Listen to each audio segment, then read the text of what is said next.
چلوں کہ آپ آج ہم سب لوگ اردو زبان کی محبت میں قومی یکجہتی کے نام پر یہاں پر اکٹھا ہوئے ہیں، جمع ہوئے ہیں۔ میں کمیٹی کے تمام نوجوانوں کا، خصوصاً سلمان کبیر نگری صاحب کا اور عبد الحلیم صاحب کا جو صدر مشاعرہ ہیں، اور مغیث الرحمان صاحب اور تمام نوجوانوں کا جو میرے پاس ایک فہرست تھی، میں نے نام بولا تھا، پکارا تھا، تمام کا شکریہ ادا کرتا ہوں اور مبارکباد پیش کرتا ہوں کہ بہت ہی خوبصورت مجلس اور محفل کو سجایا سوائے مائک کے۔ اردو زبان صرف زبان ہی نہیں،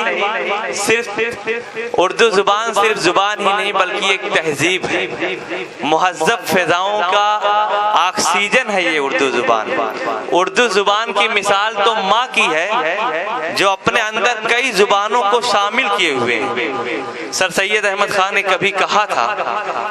کہ اردو اور ہندی یہ دونوں میرے آنکھوں کی طرح ہیں، کیونکہ ایک میری مادری زبان ہے، ایک میری قومی زبان ہے۔ گنگا جمنی ہند کی تہذیب کا، گنگا جمنی ہند کی تہذیب کا ایک گلدستہ ہے یہ اردو زبان، اور جس کو دیکھو تمہارا عاشق، تم تو اردو زبان لگتی ہو۔ اور بہت سارے لوگوں نے کہا کہ اردو اور ہندی یہ دونوں سگی بہنوں کی طرح ہیں۔ ڈاکٹر انور جلال پوری نے ایک موقع پر کہا تھا کہ میرے خیال سے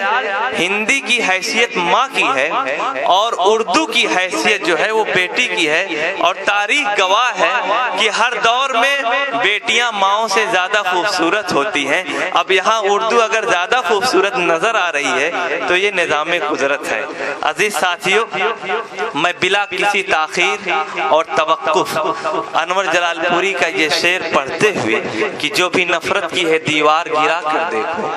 جو بھی نفرت کی ہے دیوار گرا کر دیکھو، جو بھی نفرت کی ہے دیوار گرا کر دیکھو، دوستی کی بھی ذرا رسم نبھا کر دیکھو، اور کتنا سکھ ملتا ہے معلوم نہیں ہے تم کو، اپنے دشمن کو کلیجے سے لگا کر دیکھو۔ میں اپنے اگلے بہت ہی باکمال اور ممتاز شاعر جناب وسیم مظہر صاحب سے درخواست کرتا ہوں کہ وہ تشریف لائیں اور آپ حضرات کے روبرو اپنا۔ بہت اچھا مشاعرہ چل رہا ہے، جب اچھے شعر پڑھے گئے تب آپ نے داد دی ہے، اور نہیں کوئی شعر پسند نہیں آیا تو خاموش بھی رہے۔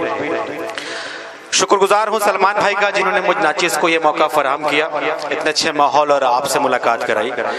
میں اسٹیج پر میرے بڑے بھائی اسد بھائی اور شاہ خالد بھائی اور جتنے تمام شعراء کرام بیٹھے ہوئے ہیں، ان سب کی پوری